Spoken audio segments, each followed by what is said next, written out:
Hai guys, jumpa lagi sama gue.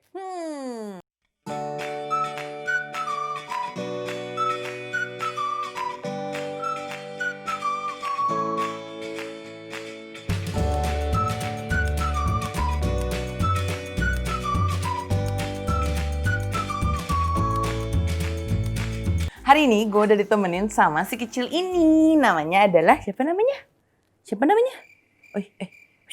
Namanya adalah Benaya. Nah, Benaya ini adalah anakku yang pertama. Wah, udah 2 tahun ya kita nggak ngevlog, tiba-tiba muncullah seorang anak ini yang cakep dan lucu. Aduh. Nah, kalau kalian sekarang lagi nonton video ini, most likely kalian itu lagi hamil, atau kalian udah mau ngelahirin, atau kalian udah punya anak tapi baru awal-awal. Bener nggak sih? Jadi congratulations ya. Nah, di vlog kali ini gue pengen sharing sedikit sih tentang, kamu lagi apa sih? Gue mau sharing sedikit sih tentang apa yang gue alami ketika gue selesai melahirkan. Ada 5 hal yang gue harap gue tahu lah sebelum gue melahirkan, tapi sayangnya ya gue nggak tahu gitu. Jadi lumayan sih waktu ketika gue habis melahirkan, gue cukup belajar banyak dan it's quite a bloody war gitu.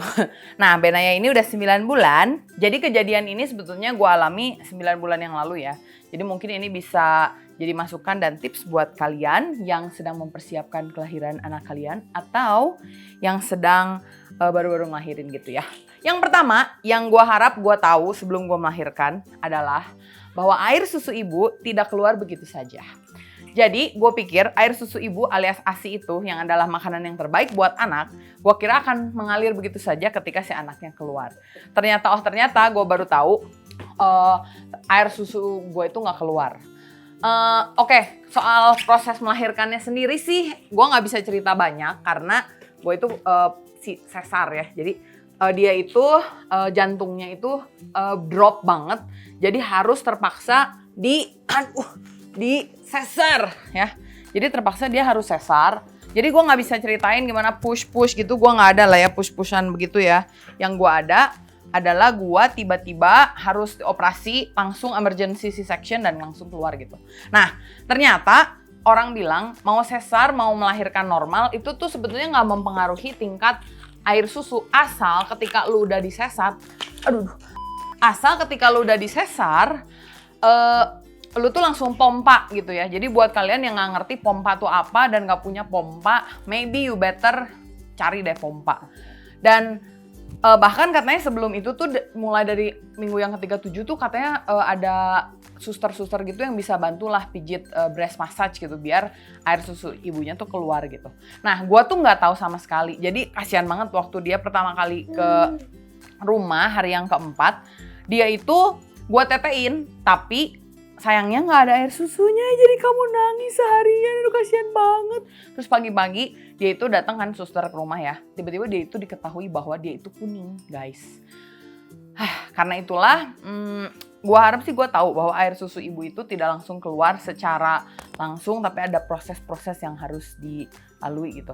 Gue itu baru ngeliat dia kira-kira 8 jam sesudah dia dilahirkan, karena kan kritis kan malamnya. Jadi baru ketemunya pagi-pagi, dan gue selama itu nggak mompa, nggak ada yang skin to skin contact whatever yang katanya bisa meningkatkan produksi ASI.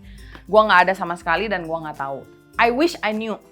Ya jadi sekarang gue sharing sama kalian, kalau kalian mau sesar lah atau apapun, atau mau normal, sebaiknya coba prepare ya. Dan yang lebih parahnya lagi, karena gue kira ASI itu bakal ada dan mengalir seperti keajaiban gitu, gue itu sama sekali nggak beli formula guys.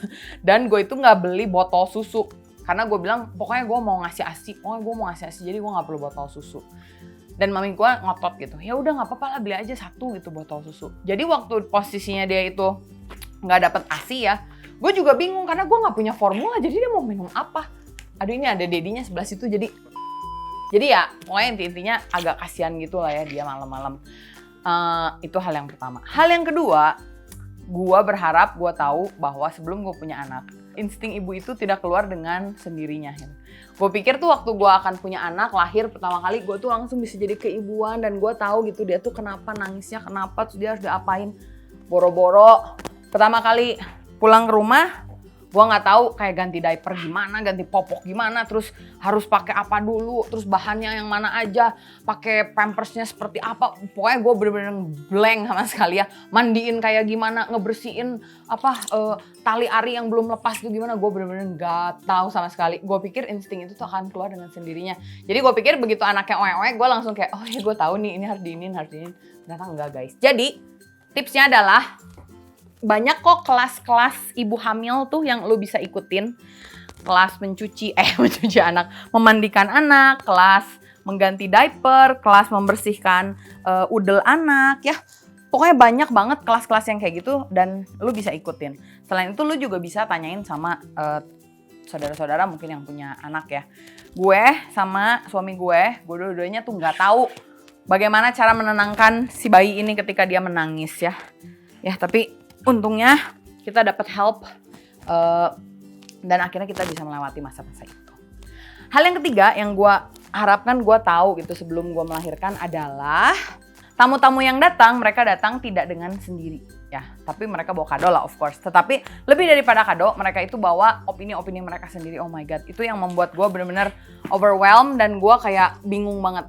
Kebetulan gue itu tidak membedong si Benayah karena gue sudah mendengar cerita orang yang salah bedong. Jadi gue nggak ngebedong Benayah dong. Setiap kali ada tante-tante yang datang ke rumah, dia selalu berkomentar, kok ini nggak dibedong, kok ini nggak dibedong, nanti anaknya nggak bisa tidur. Blablabla. Sementara gue tahu Benayah itu kalau dibedong nggak bisa tidur. Jadi tips-tips dari ibu-ibu yang datang itu udahlah ya, cuman didengerin aja terus diehin aja. Ingat, dia adalah anak kita. Jadi kita sebetulnya bisa mengambil apapun lah yang kita pikir baik gitu ya. Jadi ya of course harus research dulu gitu ya. Tapi maksudnya nggak usah semuanya didengerin. Jadi karena kalau semuanya didengerin jadi pusing men.